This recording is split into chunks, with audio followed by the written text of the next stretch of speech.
Estimates of the present and future load of diabetes are essential in order to specify health and community resources and to confirm the function of lifestyle and promote measures to counteract directions for growing prevalence.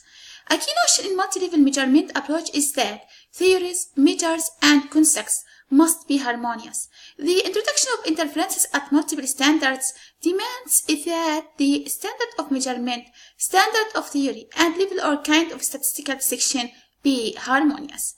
The occurrence of kind 2 diabetes mellitus is growing worldwide. Type 2 diabetes often results from advanced fail of pancreatic beta cell rule in the attendance of chronic insulin impotence. However, the most dramatic increases in type 2 diabetes have occurred in societies where there have been prime and quick lifestyle alterations. These contain alterations in diet and decrease in physical activity together with consequent rises in the prevalence of obesity and overweight.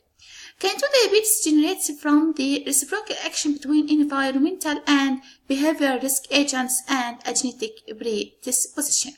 The potential that diet may become a reason of diabetes has been realized for many years, even though the specific dietary agents that are entangled are yet to be defined.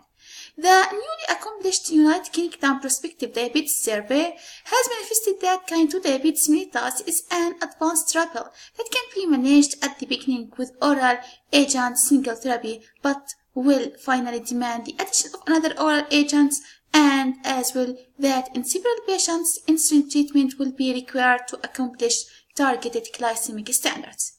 Several anti-diabetic medicines with various procedures of action are now obtainable to treat kind 2 diabetes mellitus, containing sulfonylureas, thiazolidinediones, glinides, alpha-glucosidase inhibitors, and biguanides. In addition, HbA1c measures have symbolized the gold level for the assessment of glycemic dominance in patients with diabetes for more than 30 years. My discussion of tactics for joining interventions at various standards is by no means tiresome. The fundamental point is that multi-level interventions, in my vision, should be designed established on sound causal thinking concerning the probable interactions among the integrated interventions and not plainly on the features of the person interventions themselves.